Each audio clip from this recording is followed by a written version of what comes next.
la tombe de Cricri. Son corps est dans la terre et il est chez lui et il est chez nous et voilà. Je suis très heureuse et je crois que ça nous apaise beaucoup. Je crois vraiment que c'est un souhait et une idée et un acte d'amour pour lui. Notre amour n'a pas toujours été simple, hein. Mais je crois qu'il était vrai et voilà, il fallait que ça se termine bien, quoi. Il fallait que ça se termine bien, même si malheureusement ça se terminait.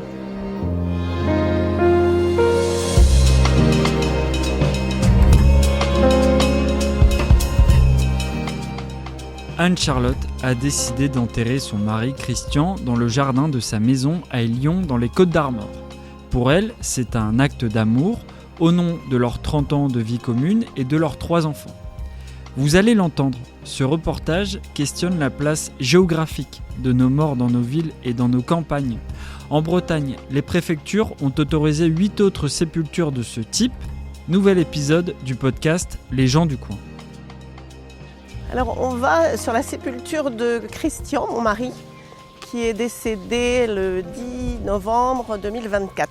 Quelques jours avant qu'il ne meure, il allait très mal d'un cancer, je me suis dit qu'on ne pouvait pas l'envoyer ailleurs qu'ici. Parce que c'est quelqu'un qui a été abandonné, qui n'a pas été aimé, enfin bon bref, qui a eu une vie un peu galère. Et notre rencontre et la rencontre avec Kersin, ce lieu, a été super. Et du coup, je me suis dit, il ne faut pas qu'il s'en aille de Kersin. Donc c'est un trou de 2 mètres, comme ça je pourrais aussi y être quand je mourrai. Et voilà, et c'est un très bel endroit. Je vais mettre mes petites fleurs du moment. Salut mon cri-cri.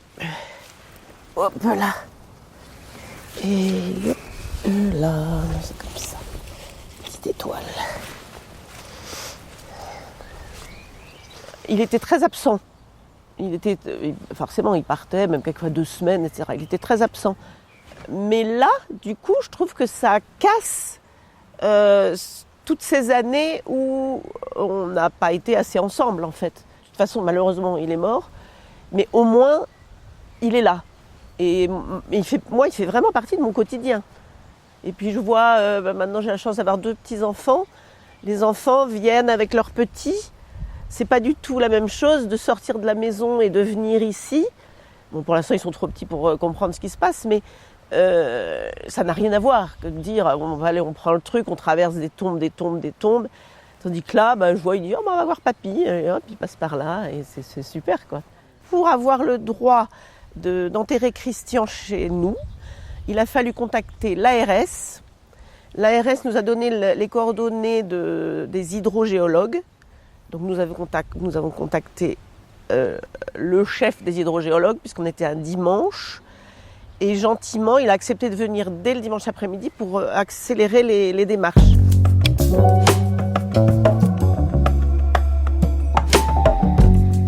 Écoutez, quand on décède et qu'on a le souhait de se faire inhumer, non pas dans un cimetière public, mais chez soi, c'est-à-dire dans un domaine privé, quoi. Pascal Ball. En fait, il faut une autorisation préfectorale. Hydrogéologue.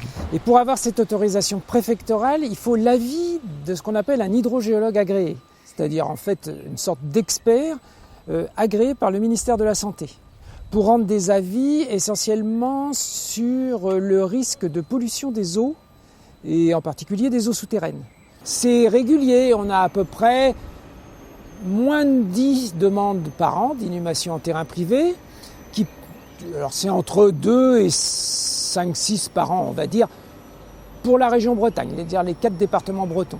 Des personnes privées, indépendantes, qui souhaitent se faire enterrer chez eux, soit des gens qui souhaitent de se faire enterrer dans le château familial et souvent dans des anciennes chapelles dans lesquelles toute la famille, alors c'est souvent des vieilles noblesses par exemple, mais aussi pour les congrégations religieuses. Il y en a peut-être qui vont vouloir faire comme vous. Ouais. Quel est le conseil que vous leur donneriez ? S'ils le sentent de faire les démarches et de le faire, alors sachant que ça dévalorise un terrain, le fait qu'il y ait une sépulture sur un terrain, ad vitam aeternam, les gens qui auront ce petit bois devront laisser un accès pour que nous puissions nous recueillir, ou mes arrière-petits-enfants, etc. Donc il faut savoir aussi que c'est une contrainte. Il n'y aura personne d'autre pour venir entretenir et voilà, et ça dévalorise un lieu.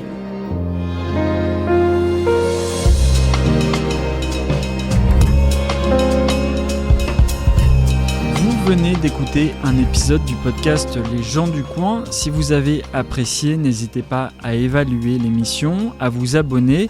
Merci à la rédaction du Penthièvre, notre journal local, ainsi qu'à Hugo Murtas pour avoir mis en avant cette histoire. Et nous, on se dit à la semaine prochaine.